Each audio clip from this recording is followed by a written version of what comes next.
Di samping ada bencana secara zahir, ada pula bencana itu secara batiniah, yaitu hilangnya hikmah. Ditandai dengan orang tidak paham dengan syariat Allah ini, tidak mengerti bahawa di dalam syariat yang diturunkan oleh Allah Subhanahu wa taala, disampaikan oleh Rasulullah sallallahu alaihi wasallam, mengandung dan membawa kebaikan. Dia tidak paham itu. Jadi bencana hilangnya hikmah itu yang pertama adalah orang tidak mengerti bahawa syariat Allah itu untuk kebaikan bagi hidupnya. Kalau bapa dan ibu, saudara-saudara kaum muslimin, membuka surah Al-Anfal ayat 24 dengan penuh kasih sayang Allah Subhanahu wa taala. A'udzu billahi minasyaitonir rajim. Ya ayyuhalladzina amanu istajibu lillahi walir rasuli idza da'akum lima yuhyikum. Wahai kaum mukmin, inilah segera panggilan Allah dan ajakan Rasulullah sallallahu alaihi wasallam, idza da'akum lima yuhyikum.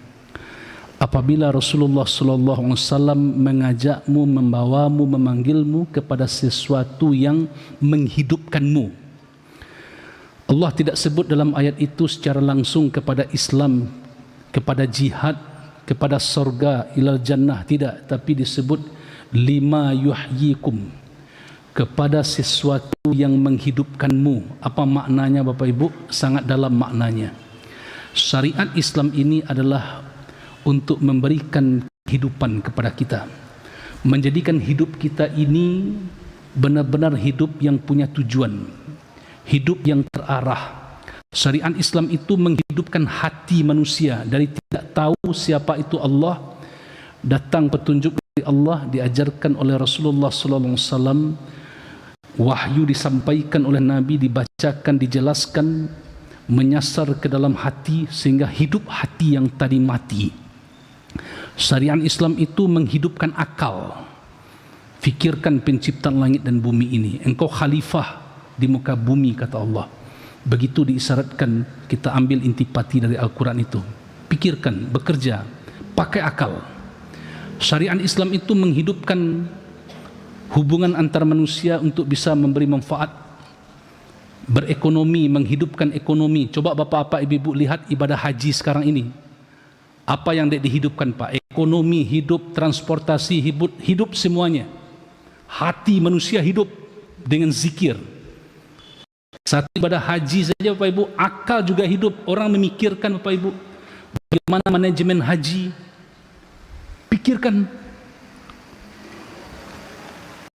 Menentukan awal bulan adanya ilmu hisab, itu untuk menghidupkan akal. Namun ketika orang tidak mengerti itu semua, maka itu menunjukkan telah terjadi bencana hikmah. Ditandai dengan orang tidak paham dengan syariat Allah. Yang kedua Bapak dan Ibu kaum muslimin, bencana hikmah itu terjadi ditandai dengan orang tidak lagi bisa menjadi teladan, tidak arif, tidak bijaksana. Itu makanya mengajak orang ke jalan Allah itu Allah dahulukan menyebut bil hikmah, dengan hikmah, dengan bijaksana, dengan keteladanan. Baru wal mau'izatul hasanah, sampaikan dengan pelajaran-pelajaran yang baik. Jadi kalau sudah hilang hikmah bapak-bapak, ibu-ibu, tidak bisa lagi anak mencontoh ibu bapak. Angka di perambiannya dari ibu bapak ibu tidak bisa jadi contoh orang tua. Sekarang kita lihat nih berita-berita yang sedang hangat-hangat kembali di Indonesia, sampai presiden harus turun tangan, perintahkan Polri selesaikan tuh kasus pembunuhan.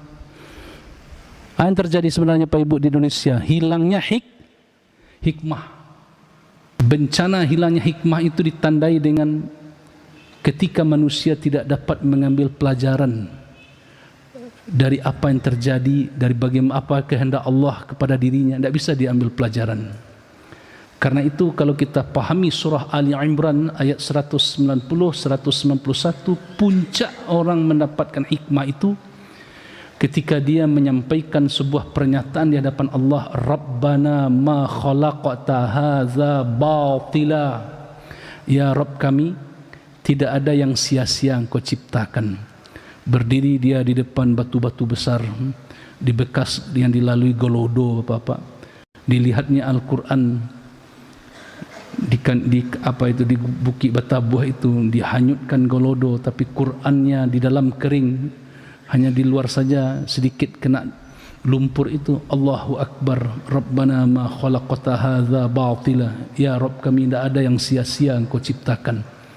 Karena itu orang yang mendapatkan hikmah itu, dia mendapatkan sesuatu yang tidak dia sukai, tetap dia mengucapkan alhamdulillahillazi ala kulli hal. Segala puji milik Allah atas segala keadaan.